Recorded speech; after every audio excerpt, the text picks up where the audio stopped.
السلام علیکم۔ ہمارے گھر کے قریب ایک بیکری ہے۔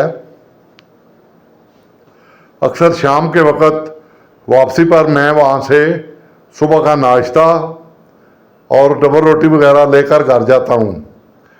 ایک دن میں سامان لے کے باہر نکل رہا تھا تو مجھے اپنے پڑوسی عرفان بھائی مل گئے۔ وہ بھی بیکری سے کچھ لے کے باہر آ رہے تھے۔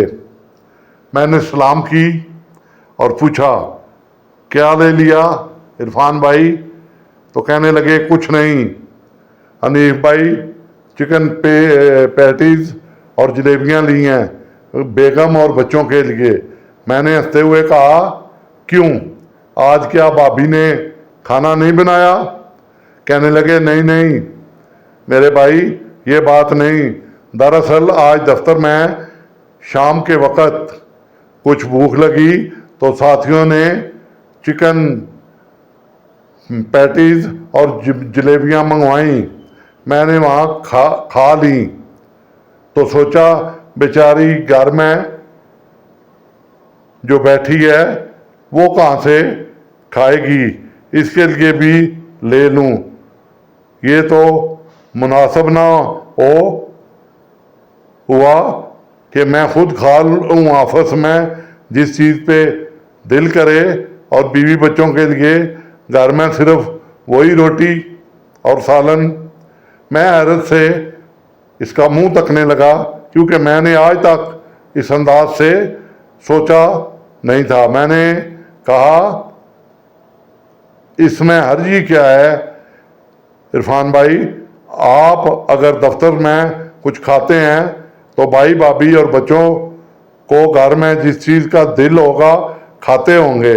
وہ کہنے لگے نہیں حنیف بھائی، بیچاری اتنی سی چیز بھی ہوتی ہے نا تو میری بیوی میرے لیے الگ رکھتی ہے، یہاں تک کہ اڑوس پڑوس سے بھی اگر کوئی چیز آتی ہے تو پہلے میرا حصہ رکھتی ہے اور بعد میں بچوں کو دیتی ہے۔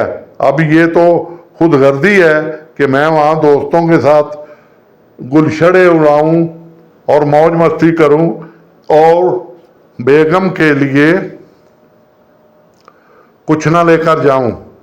تو میں حیرت سے اس کا منہ دیکھتا رہا اور وہ بھی بولے جا رہے تھے دیکھیے، ہم کسی کی بہن بیٹی کو بیاہ کر لاتے ہیں، وہ بھی ہماری طرح انسان ہوتی ہے، اسے بھی بھوک لگتی ہے، اس کی بھی خواہشات ہوتی ہیں، اس کا بھی دل کرتا ہے کہ طرح طرح کی چیزیں کھائے، پہنے اوڑھے، گھومنے پھرنے کا۔ اس کو گھر میں پرندوں کی طرح بند نہیں کر دینا چاہیے، 2 وقت کی روٹی دے کر اترانا کہ بڑا تیر مارا، یہ انسانیت نہیں ہے، یہ خود غرضی ہے۔ پھر ہم جیسا دوسروں کی بہن اور بیٹی کے ساتھ ہوتا ہے۔ اور ان کے آخری جملے نے تو مجھے ہلا کر رکھ دیا۔ اس نے کہا کہ وہی ہماری بہن اور بیٹی کے ساتھ ہوتا ہے۔ میں نے تو اس انداز سے آج تک سوچا ہی نہیں تھا۔ میں نے کہا آفرین ہے اس بھائی پر، اس نے مجھے سوچنے کا ایک نیا زاویہ دیا۔ میں واپس پلٹا تو وہ بولے آپ کہاں جا رہے ہو؟ تو میں نے کہا میں بھی آج دوپہر کو آئس کریم کھائی تھی تو میں آئس کریم لینے جا رہا ہوں بیکری سے۔ تو سنا میرے بھائیوں، کتنے حقوق ہیں ہم سب کے ایک دوسرے پر۔ یہ جس نے تحریر لکھی ہے بہت اچھی تحریر لکھی ہے۔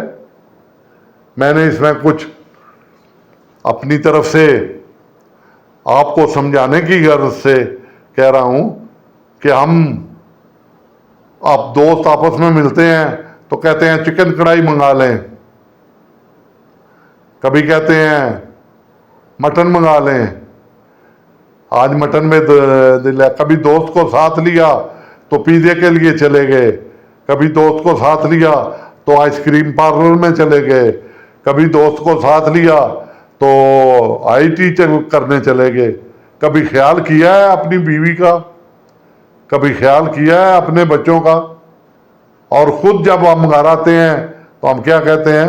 ہمیں آج ذرا بھوک نہیں ہے۔ بھوک نہیں ہوتی، اپنا پیٹ ہم بھر کے آ چکے ہوتے ہیں۔ تو زیادتی ہے یہ اس کے ساتھ۔ اگر ہماری بہن، ہماری ماں ہمارے کسی عزیز کے ساتھ کوئی ایسا کرے تو ہمیں برا لگے گا نا؟ تو اس میں ہمیں برا کیوں نہیں لگتا؟ یہ رونگٹے کھڑے کر دینے والی بات ہے۔ سب کی بہن بھائیوں کو خیال کرنا چاہیے اس بات کا کہ جو آپ دوسرے کے گھر سے لاتے ہیں اس کا بھی اتنا ہی حق ہے جتنا آپ کی ماں کا، اپنی بہن کا، اپنے بھائی کا، باقیوں کا۔ اور اسی طرح اس کو بھی یہ سمجھنا چاہیے کہ میری یہ ماں ہے، یہ میرا بھائیوں کی جگہ ہے، اور یہ میرا میاں ہے، اور یہ میرے بچے ہیں۔ شکریہ میرا دوستو، آپ نے میری توجہ کو سنا۔ آخر میں ریکویسٹ ہے، اگر پسند آئی ہو تو لائک اور سبسکرائب کر دینا، کمنٹس ضرور دینا تاکہ میں اسی طرح کی اچھی اچھی ویڈیو آپ کو دیتا رہوں۔ اور اللہ تعالیٰ آپ سب کو خوش و خرم رکھے، آمین ثم آمین۔